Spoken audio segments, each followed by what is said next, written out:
अग्नि संबंधी पहली विधि। भाव करो कि एक आग तुम्हारे पाँव के अंगूठे से शुरू होकर पूरे शरीर में ऊपर उठ रही है और अंततः शरीर जलकर राख हो जाता है, लेकिन तुम नहीं। यह बहुत सरल विधि है और बहुत अद्भुत है। प्रयोग करने में भी सरल है, लेकिन पहले कुछ बुनियादी जरूरतें पूरी करनी होती हैं।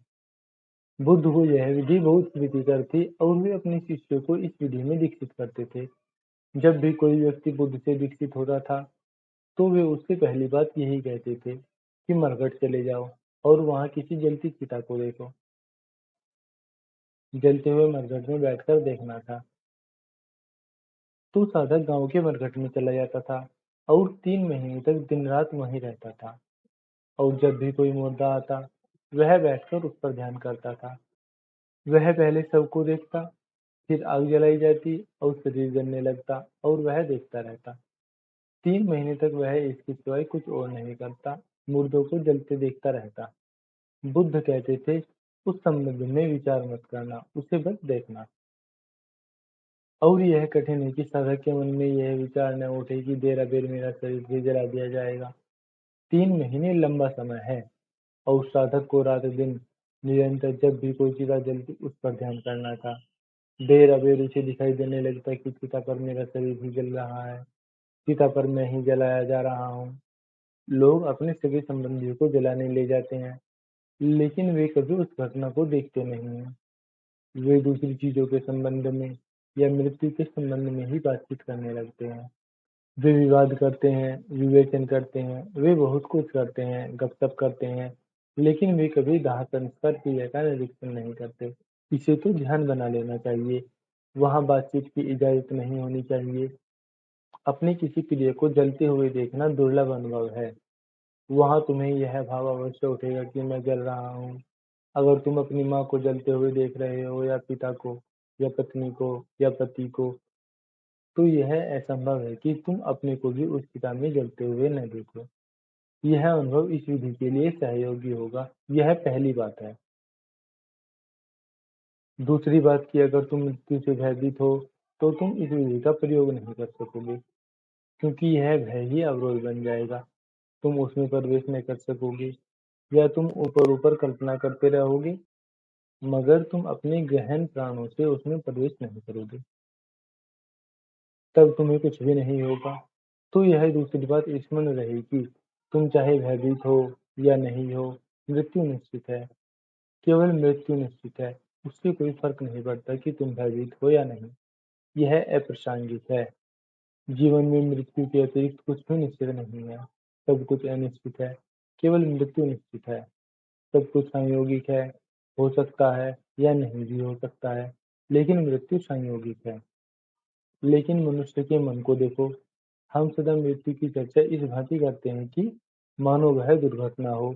जब भी किसी की मृत्यु होती है, हम कहते हैं कि वह ऐसे में मर गया। जब भी कोई मरता है, तो हम इस तरह की बातें करने लगते हैं, मानो यह कोई अनहोनी घटना है। सिर्फ मृत्यु अनहोनी नहीं है, सिर्फ मृत्यु सुनिश्चित है, बाकी सब कुछ संयोगिक है। मृत्यु बिल्कुल निश्चित है, तुम्हें मरना है। और जब मैं कहता हूँ कि तुम्हें मरना है, तो लगता है कि यह मरना कहीं भविष्य में है, बहुत दूर है। ऐसी बात नहीं है। तुम मर ही चुके हो। जिस क्षण तुम पैदा हुए, तुम मर चुके। जन्म के साथ ही मृत्यु निश्चित है। उसका एक छोर जन्म का छोर घटित हो चुका है। अब दूसरे छोर को, मृत्यु के छोर को घटित होना है। इसीलिए तुम मर चुके हो, आधे मर चुके हो, क्योंकि जन्म लेने के साथ ही तुम मृत्यु के घेरे में आ गए, दाखिल हो गए। अब कुछ भी उसे नहीं बदल सकता है।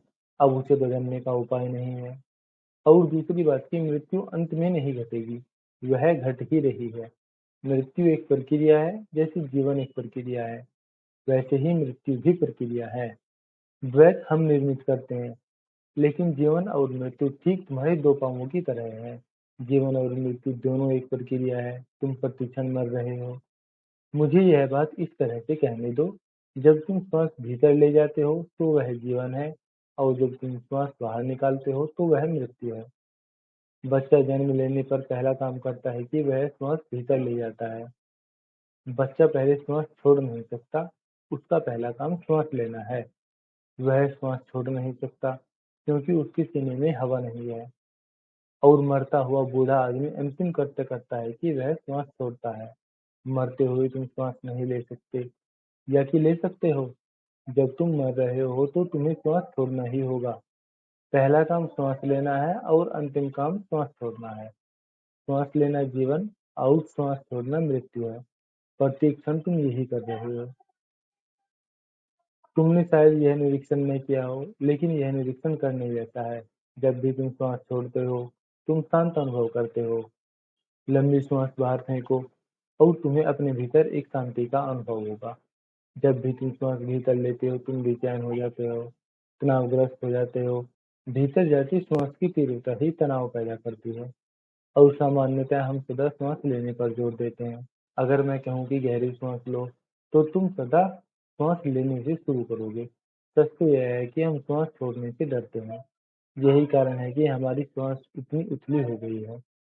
तुम कभी सांस नहीं छोड़ते हो, तुम सांस लेते हो। सिर्फ तुम्हारा शरीर सांस छोड़ने का काम करता है, क्योंकि शरीर सिर्फ सांस लेकर ही जीवित नहीं रह सकता। एक प्रयोग करो, पूरे दिन जब भी तुम्हें स्मरण रहे, श्वास छोड़ने पर जोर दो। श्वास बाहर फेंको और तुम श्वास भीतर मत लो। श्वास लेने का काम शरीर पर छोड़ दो। तुम केवल श्वास छोड़ते जाओ, लंबी और गहरी श्वास। और जब तुम्हें एक गहन शांति का अनुभव होगा, क्योंकि मृत्यु मौन है, मृत्यु शांति है। और अगर तुम श्वास छोड़ने पर ध्यान दे सके, ज्यादा से ज्यादा ध्यान दे सके, तो तुम अहंकार रहित अनुभव करोगे। श्वास लेने से तुम ज्यादा अहंकारी अनुभव करोगे और श्वास छोड़ने से ज्यादा अहंकार रहित। तो श्वास छोड़ने पर ज्यादा ध्यान दो। पूरे दिन जब भी याद आए, गहरी श्वास बाहर फेंको, लो मत। श्वास लेने का काम शरीर को करने दो, तुम कुछ मत करो। श्वास छोड़ने पर यह जोर तुम्हें इस विधि के प्रयोग में सहयोगी होगा, क्योंकि तुम मरने के लिए तैयार होगे। मरने की तैयारी जरूरी है, अन्यथा यह विधि बहुत काम की नहीं होगी। और तुम मृत्यु के लिए तैयार तभी हो सकते हो, जब तुमने किसी न किसी तरह से एक बार उसका स्वाद लिया हो। गहरी सांस छोड़ो और तुम्हें उसका स्वाद मिल जाएगा। हम मृत्यु से भयभीत हैं, इसका कारण मृत्यु नहीं है। मृत्यु को तो हम जानते ही नहीं है। तुम उस चीज से कैसे भयभीत हो सकते हो जिसका तुम्हें कभी सामना ही नहीं हुआ? तुम उस चीज से कैसे भयभीत हो सकते हो जिसे तुम जानते ही नहीं? किसी चीज से भयभीत होने के लिए उसे जानना जरूरी है। तो असल में तुम मृत्यु से भयभीत नहीं हो, यह भय कुछ और है। तुम वस्तुतः कभी जिए ही नहीं, और इससे ही मृत्यु का भय पैदा होता है। मृत्यु का भय पकड़ता है क्योंकि तुम जी नहीं रहे हो, और तुम्हारा भय यह है, अब तक मैं जिया ही नहीं और मृत्यु आ गई तो क्या होगा? मैं तो अतृप्त अनजिया ही मर जाऊंगा। मृत्यु का भय उन्हें ही पकड़ता है जो वस्तुतः जीवित नहीं है। यदि तुमने जीवन को जिया है, जीवन को जाना है, तो तुम मृत्यु का स्वागत करोगे। तब कोई भय नहीं है, तुमने जीवन को जान लिया। अब तुम मृत्यु को भी जानना चाहोगे, लेकिन हम जीवन से ही इतने डरे हुए हैं कि हम उसे नहीं जान पाए। हम उसमें गहरे नहीं उतरे हैं। वही चीज मृत्यु का भय पैदा करती है। अगर तुम इस विधि में प्रवेश करना चाहते हो, तो तुम्हें मृत्यु के प्रति, इस सघन भय के प्रति जागना होगा, बोधपूर्ण होना होगा और इस सघन भय को विसर्जित करना होगा। तो ही तुम इस विधि में प्रवेश कर सकते हो। इससे मदद मिलेगी। श्वास छोड़ने पर ज्यादा ध्यान दो। सारा ध्यान श्वास छोड़ने पर दो। श्वास लेना भूल जाओ और डरो मत कि मर जाओगे। तुम नहीं मरोगे। श्वास लेने का काम खुद शरीर कर लेगा। शरीर का अपना विवेक है। अगर तुम एक गहरी श्वास बाहर फेंकोगे, तो शरीर खुद गहरी श्वास भीतर लेगा। तुम्हें हस्तक्षेप करने की जरूरत नहीं है और तुम्हारी समस्त चेतना पर एक गहरी शांति फैल जाएगी। सारा दिन विश्राम अनुभव करोगे और एक आंतरिक मौन घटित होगा। अगर तुम एक और प्रयोग करो, तो विश्रांति और मौन का यह भाव और भी प्रगाढ़ हो सकता है। दिन में सिर्फ 15 मिनट के लिए गहरी सांस बाहर छोड़ो। कुर्सी पर या जमीन पर बैठ जाओ, फिर गहरी सांस बाहर छोड़ो और शरीर को सांस लेने दो। और जब सांस भीतर जाए, आंखें खोल लो और तुम बाहर चले जाओ। ठीक उल्टा करो, जब सांस बाहर आए, तुम भीतर चले जाओ और जब सांस भीतर आए, तो तुम बाहर चले आओ। जब तुम श्वास छोड़ते हो, तो भीतर खाली स्थान अवकाश निर्मित होता है, क्योंकि श्वास जीवन है जब तुम गहरी सांस छोड़ते हो तो तुम खाली हो जाते हो, जीवन बाहर निकल गया। एक ढंग से तुम मर गए, क्षण भर के लिए मर गए। मृत्यु के उस मौन में अपने भीतर प्रवेश करो। श्वास बाहर जा रही है, आंखें बंद करो और भीतर सरक जाओ। वहां अवकाश है, तुम आसानी से सरक सकते हो। स्मरण रहे, जब तुम सांस ले रहे हो तो तब भीतर जाना बहुत कठिन है। वहां जाने के लिए जगह कहाँ? तुम सांस छोड़ते हुए ही तुम भीतर जा सकते हो। और जब सांस भीतर हो तो तुम बाहर चले जाओ। आंखें खोलो और बाहर निकल जाओ। इन दोनों के बीच एक लयबद्धता निर्मित कर लो।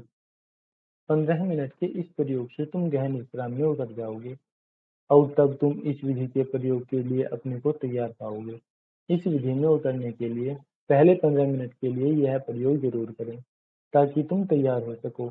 तैयार ही नहीं, उसके प्रति स्वागतपूर्ण हो सको, खुले हो सको, मृत्यु का भय हो जाए, क्योंकि अब मृत्यु प्रगाढ़ विश्राम मालूम पड़ेगी।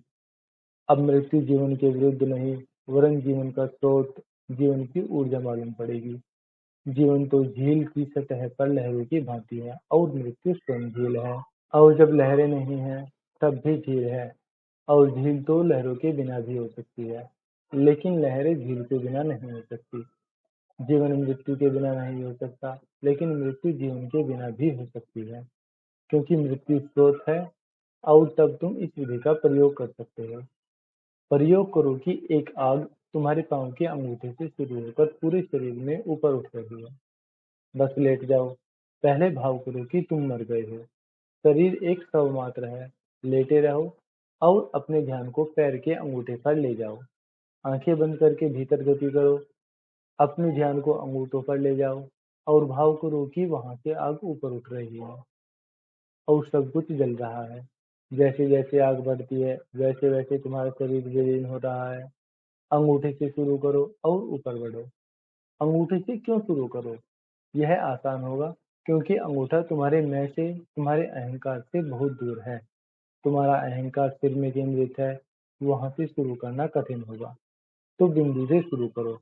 भाव करो कि अंगूठे जल रहे हैं और वहां अब राख ही बची है। और फिर धीरे धीरे ऊपर बढ़ो और जो भी आग की राह में पड़े उसे जलाते जाओ। सारे अंग, पैर, जांघ विलीन हो जाएंगे और देखते जाओ कि अंग अंग राख हो रहे हैं। और जिन अंगों से होकर आग गुजरी है वे अब नहीं है, वे राख हो गए हैं। ऊपर बढ़ते जाओ और अंत में सिर भी विलीन हो जाता है। प्रत्येक चीज राख हो गई है, धूल धूल में मिल रही है और तुम देख रहे हो। और अंततः शरीर जलकर राख हो जाता है, लेकिन तुम नहीं। तुम शिखर पर खड़े दृष्टा रह जाओगे, साक्षी रह जाओगे। शरीर वहां पड़ा होगा, मर्त, जला हुआ, राख। और तुम दृष्टा होगे, साक्षी होंगे। इस साक्षी का कोई अहंकार नहीं है। यह विधि निरहंकार अवस्था की उपलब्धि के लिए बहुत उपयोगी है। क्यों? क्योंकि इसमें बहुत सी बातें घटती हैं। यह विधि सरल मालूम पड़ती है, लेकिन यह उतनी सरल है नहीं। इसकी आंतरिक संरचना बहुत जटिल है। पहली बात यह है कि तुम्हारी स्मृतियाँ शरीर का हिस्सा हैं, स्मृति पदार्थ है। यही कारण है कि उसे संग्रहित किया जा सकता है। स्मृति मस्तिष्क के कोष्ठों में संग्रहित है। स्मृतियाँ भौतिक हैं, शरीर का हिस्सा है। तुम्हारे मस्तिष्क का ऑपरेशन करके अगर कुछ कोशिकाओं को निकाल दिया जाए, तो उनके साथ कुछ स्मृतियाँ भी विदा हो जाएंगी। स्मृतियाँ मस्तिष्क में संग्रहित रहती हैं। स्मृति पदार्थ है, उसे नष्ट किया जा सकता है। और अब तो वैज्ञानिक कहते हैं कि स्मृति प्रत्यारोपित की जा सकती है। देर अबेर हम उपाय खोज लेंगे कि जब आइंस्टीन जैसा व्यक्ति मरे तो उसके मस्तिष्क की कोशिकाओं को बचा ले और उन्हें किसी बच्चे में प्रत्यारोपित कर दे। और उस बच्चे को आइंस्टीन के अनुभवों से गुजरे बिना ही आइंस्टीन की स्मृतियाँ प्राप्त हो जाएंगी। तो स्मृति शरीर का हिस्सा है। और अगर सारा शरीर जल जाए, राख हो जाए, तो कोई स्मृति नहीं बचेगी। याद रहे, यह बात समझने जैसी है। अगर स्मृति रह जाती है, तो शरीर अभी बाकी है और तुम धोखे में हो। अगर तुम सचमुच गहराई से इस भाव में उतरोगे कि शरीर नहीं है, जल गया है, आग ने उसे पूरी तरह राख कर दिया है, तो उस क्षण तुम्हें कोई स्मृति नहीं रहेगी। साक्षी के उस क्षण में कोई मन नहीं रहेगा। सब कुछ ठहर जाएगा। विचारों की गति रुक जाएगी, केवल दर्शन मात्र देखना रह जाएगा कि क्या हुआ है। और एक बार तुमने यह जान लिया तो तुम इस अवस्था में निरंतर रह सकते हो। एक बार सिर्फ यह जानना है कि तुम अपने को अपने शरीर से अलग रख सकते हो। यह विधि तुम्हें अपने शरीर से अलग जानने का, तुम्हारे और तुम्हारे शरीर के बीच एक अंतराल पैदा करने का, कुछ क्षणों के लिए शरीर से बाहर होने का एक उपाय है। अगर तुम इसे साध सको तो तुम शरीर में होते हुए भी शरीर में नहीं होगे। तुम पहले की भांति ही जिए जा सकते हो, लेकिन अब तुम फिर कभी वही नहीं हो सकते हो। इस विधि में कम से कम 3 महीने लगेंगे। इसे करते रहो। यह एक दिन में नहीं होगी, लेकिन यदि तुम प्रतिदिन इसे 1 घंटा देते हो, तो 3 महीने के भीतर किसी दिन अचानक तुम्हारी कल्पना सफल होगी और एक अंतराल निर्मित हो जाएगा और तुम सचमुच देखोगे कि तुम्हारा शरीर रास हो रहा है। तब तुम उसका निरीक्षण कर सकते हो और उस निरीक्षण में एक गहन तथ्य का बोध होगा कि अहंकार असत्य है, झूठ है, उसकी कोई सत्ता नहीं है। अहंकार था क्योंकि तुम शरीर से, विचारों से, मन से तादात्म्य किए बैठे थे। तुम उनमें से कुछ भी नहीं हो, न मन, न विचार, न शरीर। तुम उस सब से भिन्न हो जो तुम्हें घेरे हुए है। तुम अपनी परिधि से सर्वथा भिन्न हो। तो ऊपर से यह विधि सरल मालूम पड़ती है, लेकिन यह तुम्हारे भीतर गहन रूपांतरण ला सकती है।